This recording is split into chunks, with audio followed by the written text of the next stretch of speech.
Ford Health and Mosaic Clinically Integrated Network, Dr. Courtland Keteyian. Nice to see you. Welcome back to the show. Thank you. We were talking a few moments ago that Henry Ford is partnering with Vista Grand Villa today on a wellness series talking about winter blues, depression, sadness, and it's a real thing this time of year, right? Yep. But it has some serious implications. It does, yeah. And many of us, I think, experience the seasonal, blues in Michigan. I think comes with the territory here. But so there's actually real health effects of being lonely. Being lonely, yeah, or social isolation or being lonely. And there have been, the Surgeon General put something out on this not too long ago.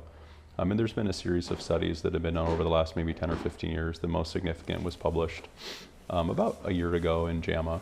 And they looked at the risk of, we use the term all-cause mortality. So the studies look at death as an endpoint. And the risk of death from any cause, right? So not just differentiating from having heart disease or stroke or anything, is 30% higher in adults that have evidence of loneliness, of social isolation. Yeah, and 30% is a massive number for context. Like that's the same increase of smoking half a pack of cigarettes a day for like 30 years. Wow. Right. So it's just as dangerous to be alone as it is to smoke cigarettes. So it's actually very, very harmful for people's health long term. Twice as dangerous if you're lonely and you're still smoking too. Yeah, those things are.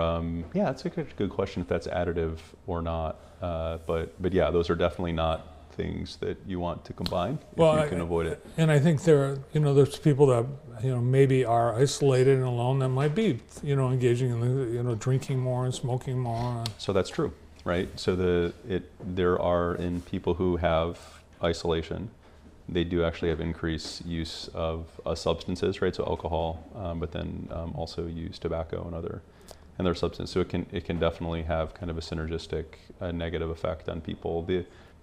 The big conditions medical conditions that it is clearly linked to are increased rates of heart disease, stroke. There's also like neurocognitive things, so things like dementia, Alzheimer's, and then obviously like mental health disease, so depression, anxiety. So the risk of depression and anxiety and social isolation is 2 times as high.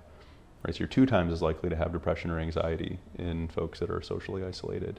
The increased risk of heart disease, stroke, and neurocognitive things is about 30% higher. Wow. So it's massively increased risk factors for people that are lonely. Yeah. So loneliness, it's not a clinical diagnosis. You wouldn't get that at a doctor's office visit.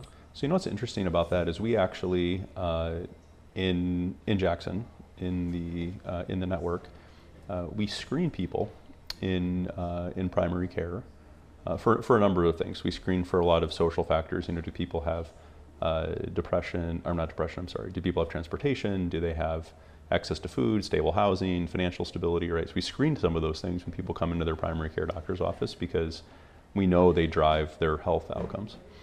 We also screen for isolation, because we know that it has a significant impact.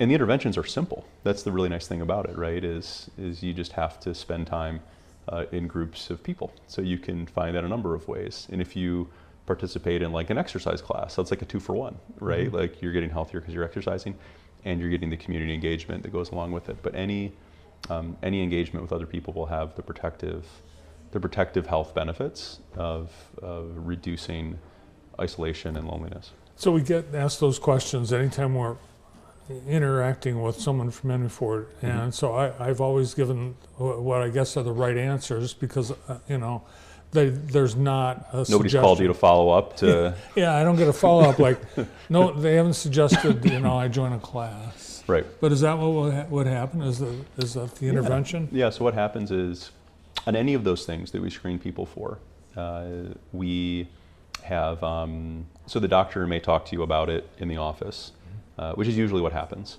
And then we have folks that are called community health workers that will follow up and say, hey, you screened positive for this thing, right? Would you like help with it, right? And a lot of folks say, no, like I don't want help, but there's a good percentage that say yeah, and then we actually will connect people to community resources that help. Could be United Way or the Area Agency on Aging or a number of community-based organizations that we partner with, right, to make sure that people are getting the type of support that they need. So this is new. Loneliness can contribute to increase in things like heart disease. Yeah.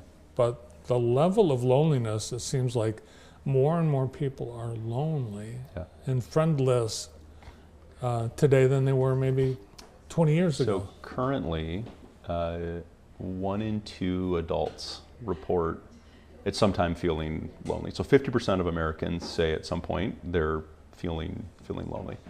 It's probably about a third of adults that are really kind of in this category that's increasing risk. The distribution is bimodal, meaning that at two ends of the age spectrum, you have adults that are in high-risk categories. You have older adults, right? So this, like the Vista Grant thing, is a really good example of an intervention where we're saying, okay, here's a high-risk population. We want to make sure that we're engaging people and they're not lonely. And the other is the like 18 to 30, which is the most digitally engaged population, but also one of the most isolated. So social media does not have the effect of creating connections. It actually, like the name is kind of paradoxical, right? Like we're not socially more engaged through social media, we're less engaged and actually more isolated, more lonely, which means it's increasing our risk factors and our long-term mortality rates. So the people with the most friends on Facebook have the least friends in real life. That would be interesting to do a correlation between number of Facebook friends and number of real friends, but that's probably not too far off. In the thought process, the hypothesis is that you get it's like a stress response. Like stress is not good for us, right? If people are under chronic stress, whether that's from work or just family life or any number of things, right, that kind of ramp up your nervous system. That long-term stress creates inflammation. Inflammation isn't like good for our bodies when it's chronic, and we get damage to our blood vessels and to our brains and things we need to live longer and healthier lives. In that generation, there are more people that are wanting to find jobs where there isn't human interaction. They want virtual jobs. The COVID pandemic absolutely influenced the way that entire generations are behaving, and I see this, right? Because I hire folks that are in that generation of people, right, in my group, and absolutely, there's people that are looking for those types of. Makes me a little jealous sometimes, right? I'm like, man, you really want a full-time remote job. You don't want to have to come in. And I'm like, I see patients, and I'm like, It sounds good. It'd be fun for a week, but then I think a lot of people would. It's good. It's good for us to be around other people, and it's absolutely good for us. And so, yeah, if you live in a job where you're fully remote and you have to get, if you're in that type of environment, you have to get social connection some other way.